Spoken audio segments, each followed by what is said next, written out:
Okay, hi. This is Data Analysis and Policy Show, and my name is Runy Calmera. And this episode, my question is: will the blockchain become a viable service business for the Caribbean?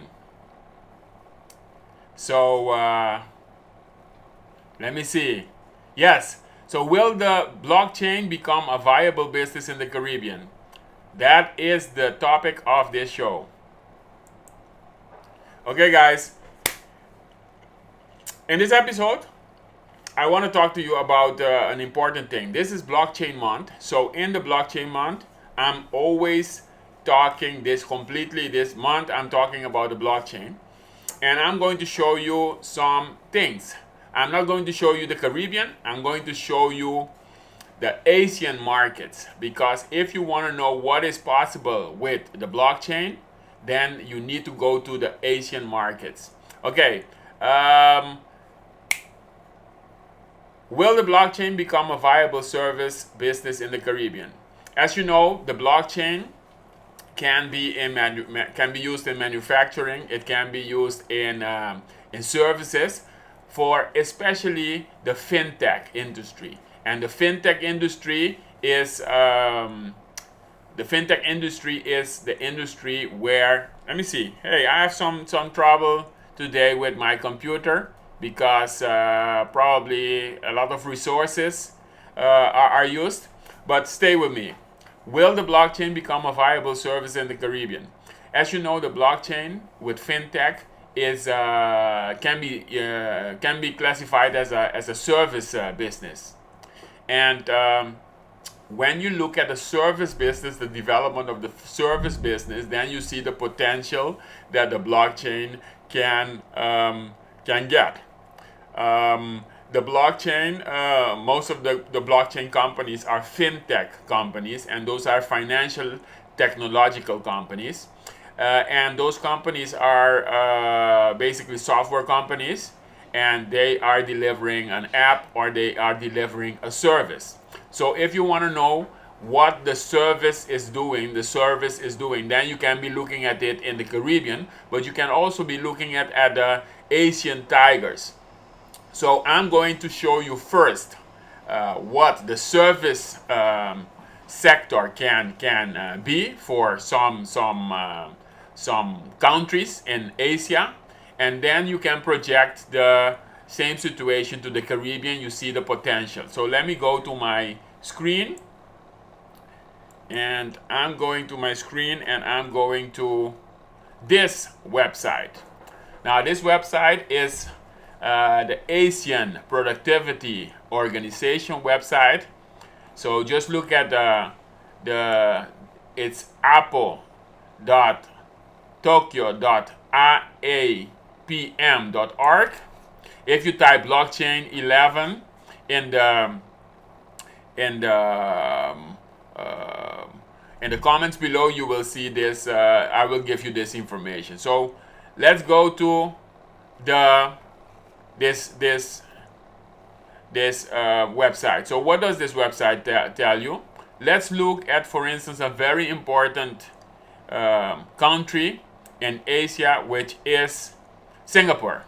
We look at Singapore, and then I want to look at the share of let me see, the share of services. So the share of services, let me see, the share of service as a share of GDP. That means the service sector in the whole economy. The GDP stands for gross domestic product. So the services as a share, and now I click on Singapore. Click on Singapore, and now you will see this is the share of services for Singapore. So look at this. Services was 68% in 1970, and look at this. It till 2006 it was 68%, and then it moved up to 75% in 2013. So Singapore has grown its part of services and also blockchain in the last, let's say, 15 years. You see? Now let's look. So services is becoming very important. So the blockchain, and Singapore is growing a lot. So Singapore is one of the most economies that grows the fastest in the East Asia. So look at the services part. So now let's look at another, which is Malaysia. Look at Malaysia. Another, the same indicator, services. Malaysia is also growing very fast. And now let's look at the services part of Malaysia. 44%, and then around 1988 they broke the 44% target and they increased it till 49% in 1993. That means that services is 49% of the total economy, the total GDP. If you take services and you divide it by GDP, by the total economy, you get this percentage. Then it decreased a little bit, and now look at Malaysia again. 52% is in services. So most of the economy is in services. You see that one? Now let's look at another one, which is Philippines. I think Philippines is also growing. Look at Philippines. Started with 40%, it went down. This period it went down to 35%, but now it is growing, and here it broke through the 40% market in 85.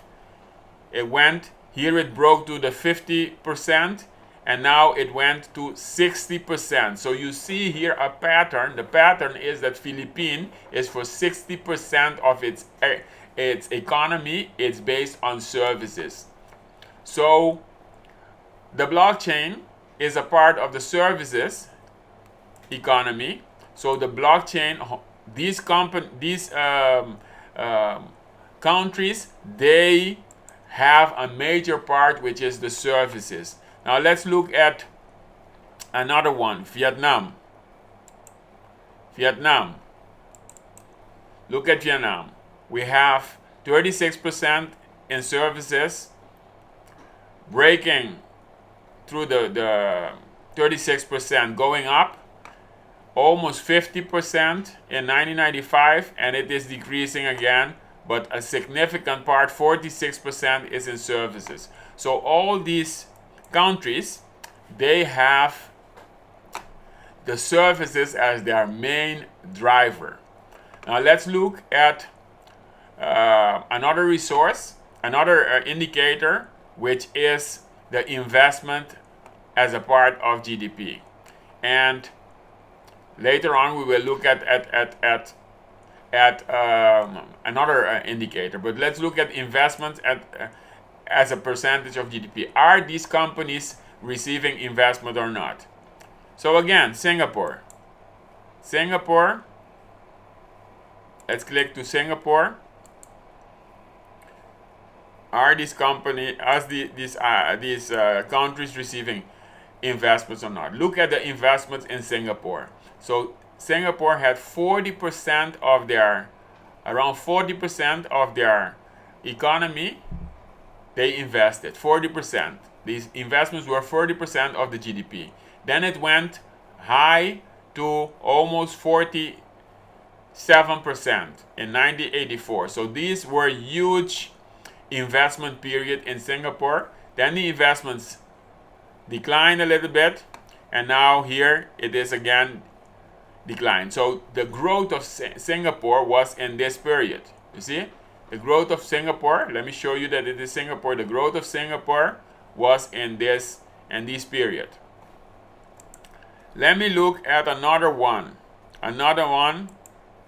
which is Malaysia. What is the investments doing in Malaysia? Again, here, Look at this. It was increasing till 1983, above 35% investments. Then it decreased. So probably here there was a contraction, and then it increased again to above 40%. And here these investments are decreasing. I think a lot of this thing has to do with the financial crash. So investments are picking up again. So what you see here is that these countries, they have a huge investment.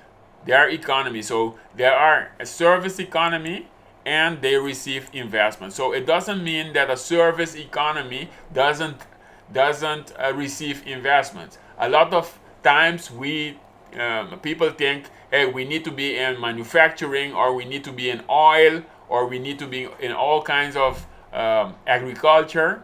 But these economies are growing because they are service-based economies, and they are growing their investments. So this one is the Philippines. You see one? Again, a huge investment.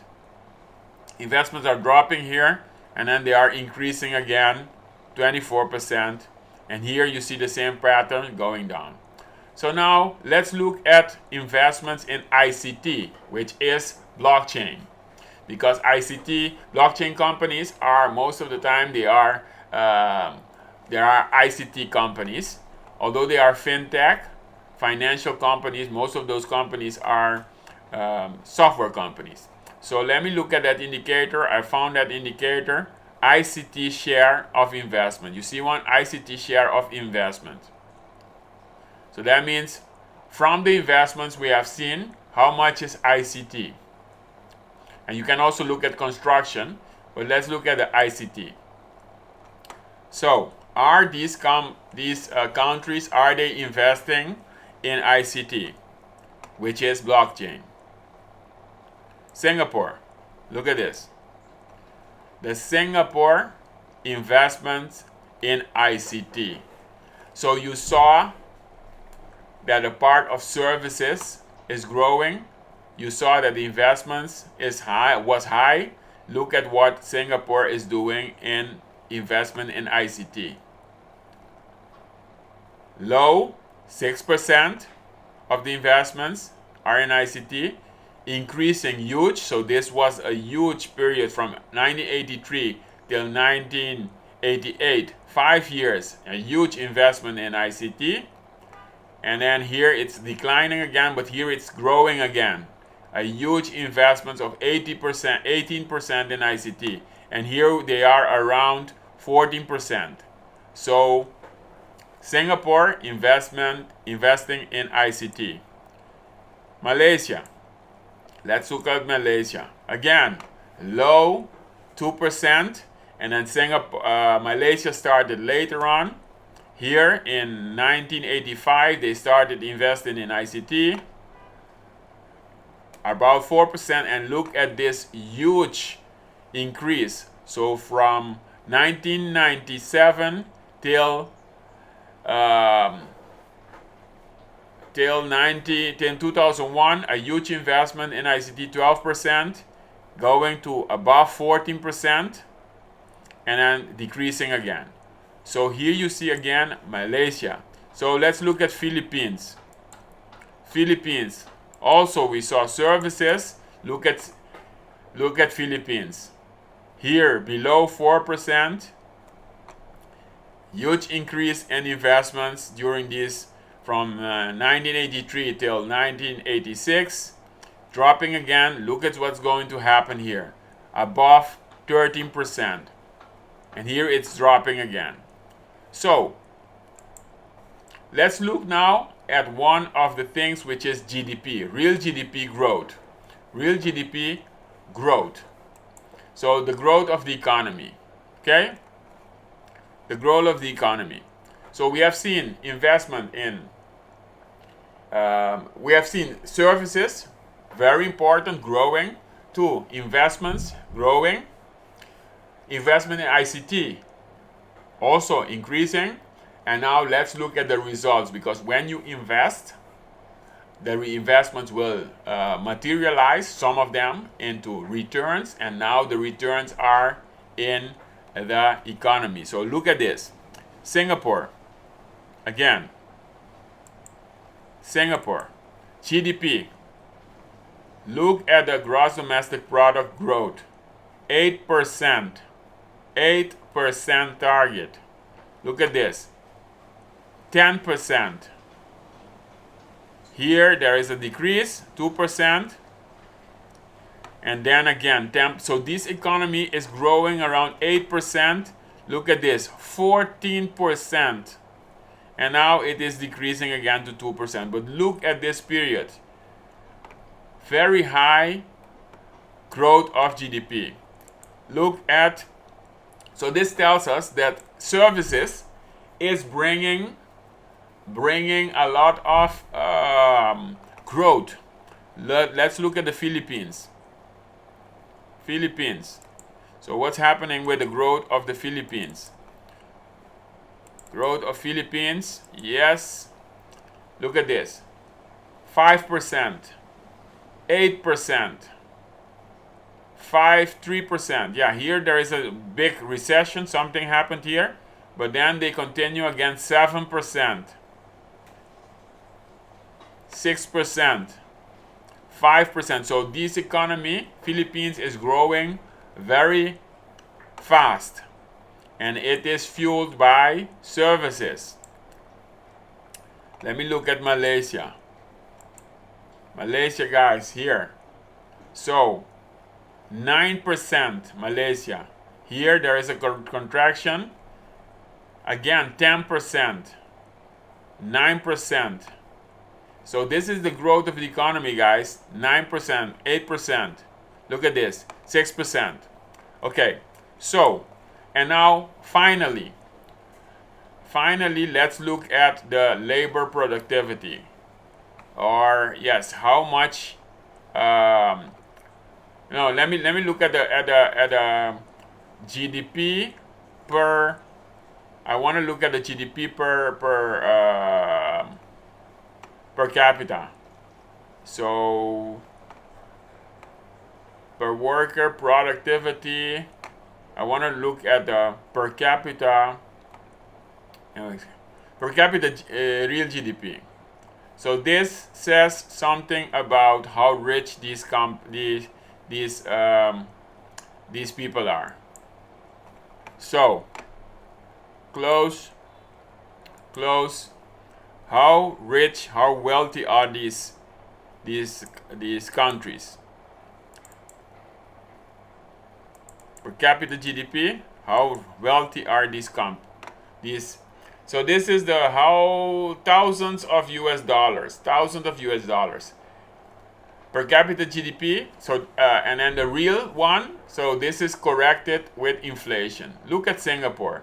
Started with about 10,000 US dollars in 1970, grew to above 50,000, 52,000 in 1997, and then right now, 2016, 89,000. If you correct it with inflation, that is the average per capita. So per head of the population, what they are earning. Look at this, Singapore, very wealthy. So this tells me that services and investments make you very wealthy. And also, if these guys break in the blockchain, which is more services, they will be more productive, and they will be attracting much more wealth to to their nations. So the Caribbean, guys, we should learn from these people. So Malaysia, let me check Malaysia. $4,000, and then they break through $10,000 in '89. They continue to $16,000, and now in 2016 they have $27,000. This is more than Curacao where I live. So Malaysia is wealthier than Curacao. Curacao was around 20,000. So Curacao, compared to 2007, Curacao is a very wealthy Caribbean island next to BVI and Bermuda. We used to be very, very, very wealthy in the Caribbean, but look at this. Malaysia has topped us in 2007. So what is this telling us, guys? This is telling us that these countries, they are investing in services, and also blockchain is a part of the services, and they are growing and they are receiving the benefits of it. So which one did I get? Philippines. Let's look. Philippines is a little bit lower, less wealthier, but look at the Philippines. Yes, started with $3,000 in 1970, went up to $4,000, and now when did they break through the $4,500? Again here in 1997, 23 years ago. And now look at how much increase. So the services sector is helping them, boosting their economy. $7,000 is not a rich, wealthy country. Most of the Caribbean islands are like this, but if Singapore continues to increase like this, Singapore, not Philippines, they will be wealthier than the Caribbean islands. I wanted to show you also, let me see, this one, because that's also one of my favorites, which is Korea. I'm studying Korea, and Korea is a really, really, really interesting case also. Look at this, $2,000, and now Korea is $37,000 in real money without correction of inflation in 2016. So Korea is also something to follow. So I'm closing out. Why am I showing you this? Guys, I'm showing you this because the blockchain is part of the services economy. With the blockchain, you have seen a couple of things. You have seen, number one, that if you have an economy that is based on the services sector,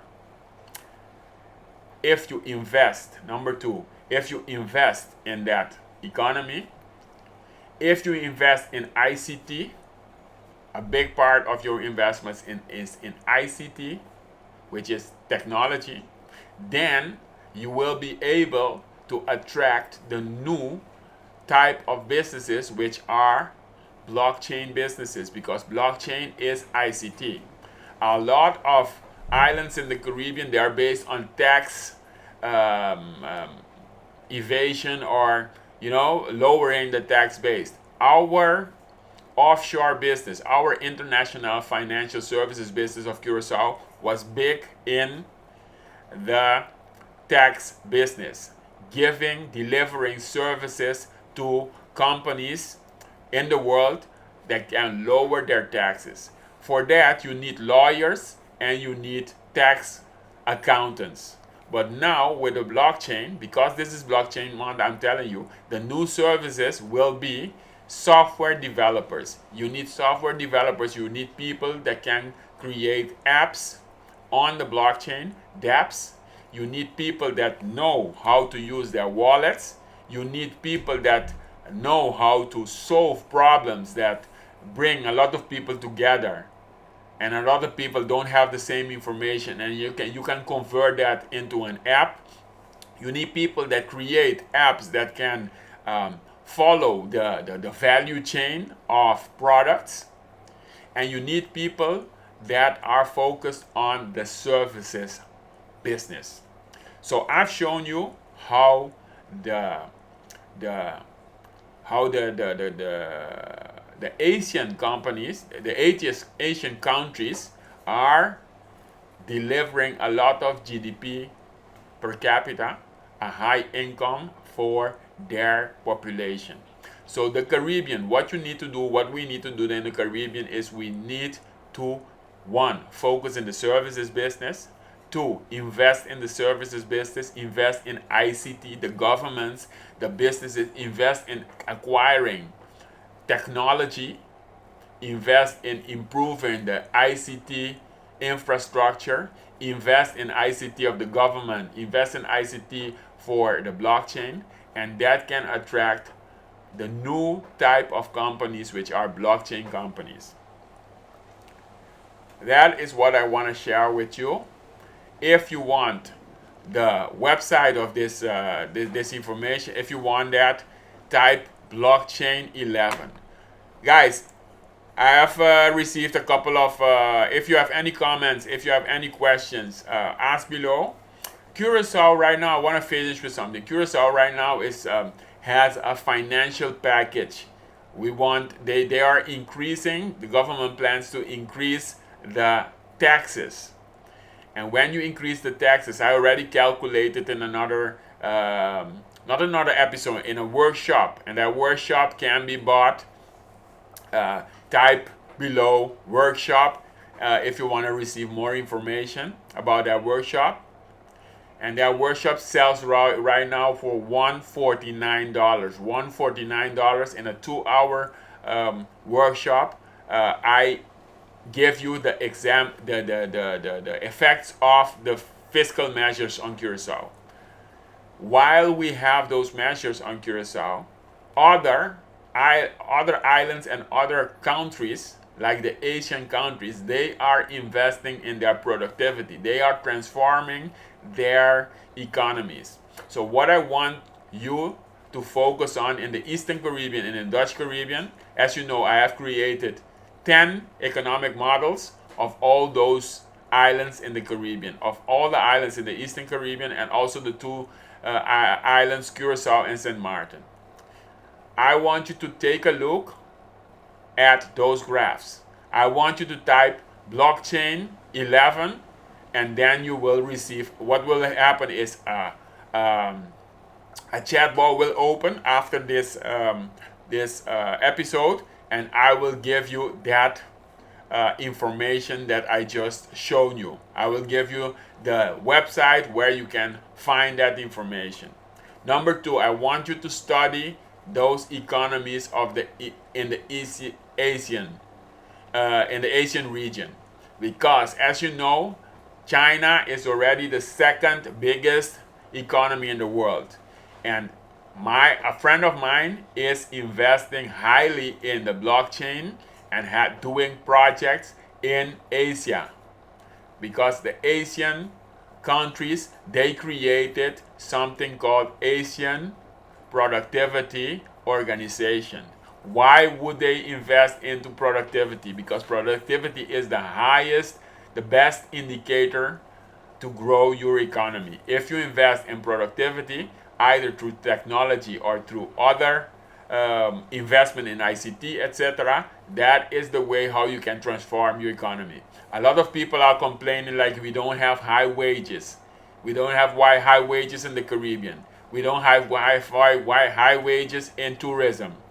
If you want to raise your wages, you need to raise your productivity. So it goes like this. First, you increase your productivity. And how you increase that is also by decreasing red tape, decreasing all kinds of bureaucratic procedures, making it easier to create a business, making it effective, improving your processes. Your productivity will go high, and then you can ask a higher wage. So if your productivity is 20% on average, or if your productivity is even 7% on average, and the growth of your productivity is 7%, but then you ask for an increase of 3% of wages, it is not a problem. But if your wages are growing with 7% and your productivity is growing with only 2%, then you have a problem, because your return on investment, the return on investments of people investing in your company will be lower. So In summary, if you want to transform your economy, look at the Asian countries I just shown you. Number two, make sure that you are ready for the blockchain, that it becomes a viable service, a service business in the Caribbean. Make sure that we invest highly in ICT in the Caribbean. Make sure that we invest, that we focus in the services business because that is growing a lot. And make sure we can turn that GDP per capita for our populations. We cannot keep consuming in the Caribbean without producing.